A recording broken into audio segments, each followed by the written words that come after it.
Hello दोस्तों, आज मैं आपको एरिया से रिलेटेड और वॉल्यूम से रिलेटेड क्वेश्चन को सॉल्व करूंगा और साथ ही साथ फॉर्मूला वगैरह जो भी है इसके एरिया के और वॉल्यूम के, क्यूबॉइड के, क्यूब के फॉर्मूला को मैं बताऊंगा। आज जितने भी होंगे फॉर्मूला ही होगा इस वीडियो में। तो स्टार्ट करते हैं वीडियो को। आप लोग हमारा वीडियो देखते हो तो लाइक ज़रूर करो, सब्सक्राइब करो और कोई भी हो कमेंट तो कमेंट भी लिखा करो। चलो स्टार्ट करते हैं। देखो आप आज का सबसे पहला हमारा है एरिया है ना। इसको शॉर्ट फॉर्म में हम लोग लिखते हैं AR। पूरी बातें ऐसे ही लिखा जाएगा, आपको जो बताया जाए वैसे लिखो। क्लियर? ए लिख करके काम नहीं बना रहा। एरिया इसका शॉर्ट फॉर्म AR। अब एरिया अलग अलग चीज़ों के लिए अलग अलग होता है। सबसे पहले हम लोग एरिया लिखेंगे स्क्वायर, है ना। ये स्क्वायर है, फिगर ऑल साइड जिसमें इक्वल हो उसको स्क्वायर कहते हैं। और ईच एंगल 90 डिग्री, ये 90 डिग्री, ये 90 डिग्री, 90 डिग्री, 90 कहीं से भी देखो तो ये स्क्वायर हो गया। तो एरिया ऑफ स्क्वायर, एरिया क्या होता है? अंदर वाले पार्ट का एरिया कहते हैं। ठीक है। एरिया ऑफ स्क्वायर क्या होता है? लिखेंगे एरिया ऑफ स्क्वायर। स्क्वायर के लिए SQ लिख देना शॉर्ट फॉर्म में। एरिया ऑफ स्क्वायर इसका जो होता है साइड इंटू साइड, है ना। एरिया ऑफ स्क्वायर के लिए साइड इंटू साइड लिखते हैं। और एरिया ऑफ रेक्टेंगल क्या होगा? तो देखो ये रेक्टेंगल है ना, इसमें लेंथ है और ये ब्रेथ है, ये B है, ये L है। L और L रेक्टेंगल का रूल होता है कि opposite sides are equal and opposite sides are equal, each angle 90 डिग्री, ये प्रत्येक एंगल 90 डिग्री। अब हमें इसमें एरिया निकालना है। अंदर वाले पार्ट को एरिया कहते हैं। हम लोग यहाँ पर L को B से मल्टीप्लाई करेंगे तो एरिया निकल जाएगा। और ये एरिया हमेशा स्क्वायर यूनिट में होता है, ये भी याद रखना, स्क्वायर यूनिट यानी हमेशा स्क्वायर में लिखा जाएगा। एरिया जो भी आएगा उसको स्क्वायर में लिखा जाएगा, याद रखना है। अब हमें एरिया ऑफ रेक्टेंगल लिख दें। Area of rectangle equal to L into B square unit, square unit है ना, स्क्वायर यूनिट। ये एरिया है। हमेशा आप बच्चों गलती करा आपने, बहुत जगह कॉपी मैंने चेक किया था, उसमें स्क्वायर यूनिट को आपने लिखा ही नहीं। एरिया हमेशा स्क्वायर में होगा और साइड सिर्फ यूनिट होगा साइड का, सेंटीमीटर, मीटर, मिलीमीटर, जो भी होगा साइड का यही होगा। लेकिन जब स्क्वायर लिखेंगे तो बहुत ज़्यादा सेंटीमीटर स्क्वायर भी ऐसे लिखा मिलेगा, कोई दिक्कत नहीं है। सेंटीमीटर, मीटर, स्क्वायर ऐसे लिखा हुआ मिलेगा, कोई दिक्कत नहीं है। अब इसी जगह हमें वॉल्यूम, वॉल्यूम किस क्या कहते हैं? वॉल्यूम किसको कहते हैं? सबसे पहले ये जानना जरूरी है। वॉल्यूम, वॉल्यूम को वॉल लिखते हैं, है ना। अब देखो वॉल्यूम कैपेसिटी को बताता है। वॉल्यूम किसको बताता है? कैपेसिटी को। कैपेसिटी क्या होता है?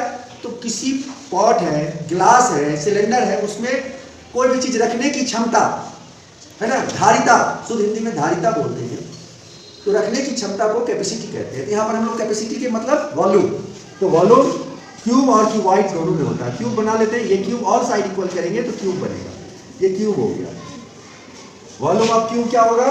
CUB equal to side cube होता है। साइड क्यूब का मतलब साइड 3 बार, साइड क्यूब का मतलब side into side into side करेंगे, क्योंकि ये सारे ये साइड है, LBH तीनों इक्वल होगा। यहाँ पर क्यूब है तो इसीलिए side into side into side. और इसका यूनिट क्या होगा? क्यूबिक, क्यूबिक, CUBIC लिखो, क्यूबिक यूनिट। क्यूबिक यूनिट का मतलब होता है पावर 3। इसका आंसर हमेशा क्यूब में दें, या तो सेंटीमीटर में होगा तो सेंटीमीटर क्यूब ऐसे। और अब बनाएंगे हम लोग क्यूबॉइड। क्यूबॉइड में 2 रेक्टेंगल को मिला करके हम बनाते हैं। 2 रेक्टेंगल मिलेंगे तो क्यूबॉइड बन जाएगा। ये क्यूबॉइड है। यहाँ पर देखो ये हो गया L, ये L, ये B और ये हाइट यहाँ से ये H, है ना। जैसे भी करो, या इसको कर लो L, ये B और ये H, ये लाइन, 3 लाइन यहाँ पर जो है इससे पता चल जाएगा। तो यहाँ लिखेंगे volume of cuboid equal to क्या होता है? Equal to L length, L for length into breadth into height. इसका भी यूनिट होता है क्यूबिक यूनिट होता है, CUB क्यूबिक यूनिट, यानी कि इसको हम लोग सेंटीमीटर क्यूब में लिखेंगे, हमेशा क्यूब में होगा। आंसर इसका हमेशा क्यूब में होगा। तो ये वॉल्यूम क्यूबॉइड है और वॉल्यूम ऑफ क्यूब है और area of rectangle, area of, ये चीज़ तो नॉर्मल जानकारी है। इसके बाद आता है एक और बता दूं मैं, बहुत डिफरेंट टाइप के हैं अलग अलग में। अब देखो एक नई जानकारी के लिए बता रहा हूँ, ध्यान देना।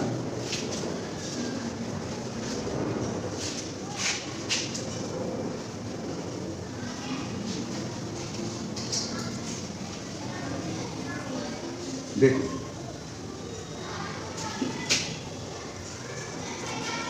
ठीक है। अब हम लोग सर्कल के बारे में थोड़ा सा, सर्कल पिछले वीडियो में भी मैं बना रखा हूँ सर्कल के लिए।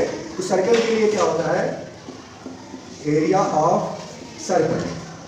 पहले तो सर्कल के बारे में बहुत सारी जानकारी आपको पिछले वीडियो देख लेना, हमारे YouTube चैनल पर अभी जो वीडियो लोड करूँगा वहाँ आपको दिखाई देगा। तो मैं थोड़ी सी जानकारी दे दूँगा। ये सर्कल है ना, सर्कल में सेंटर होता है, सेंटर से इस जगह की दूरी को रेडियस कहते हैं। अब पूरी डिस्टेंस को हम लोग डायमीटर कहते हैं। ये पूरी डिस्टेंस क्या कहलाता है, डायमीटर, और ये डिस्टेंस रेडियस आर से इंडिकेट करता है। अब इसके एरिया निकालना हो हमें, तो क्या करेंगे, इसका एरिया अंदर वाले पार्ट कहलाता है ना, इसको अंदर वाले पार्ट को एरिया कहेंगे। एरिया ऑफ सर्कल क्या होगा, area of circle equal to pi r square, बस इतना ही होता है। पाई का वैल्यू कितना होता है, पाई का वैल्यू होता है 22/7, ये फिक्स वैल्यू है, और 3.14, ये दोनों में से कोई एक वैल्यू को आप ले सकते हो, जहां मेंशन जैसा होगा क्वेश्चन में वैसा करना है। पाई की value, area of circle pi square.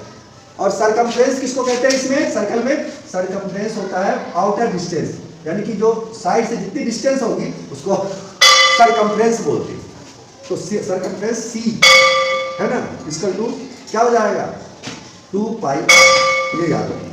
Circumference जब निकालना हो, सरकमफ्रेंस को पेरीमीटर भी बोलते हैं, लेकिन सर्कल का है इसलिए यहाँ सरकमफ्रेंस बोलेंगे, ठीक है। 2 पाई आर होता है, ये फॉर्मूला यूज करके हम डिस्टेंस को निकाल लेंगे। इसमें अलग अलग क्वेश्चन दोनों से बेस्ट आएंगे, आपको मैं नेक्स्ट क्लास में बताऊंगा। अभी एक क्लास में बेल लग गई है, तो अब हमें ये क्लास यही समाप्त करते हैं। आप लोगों को ये क्वेश्चन समझ में आ गया होगा, समझ में आ गया, ठीक है। आज मैं सिर्फ फॉर्मूला बताया हूँ, और इसको ज़्यादा एक्सप्लेनेशन मैं अगले क्लास में इसको करूँगा, ओके।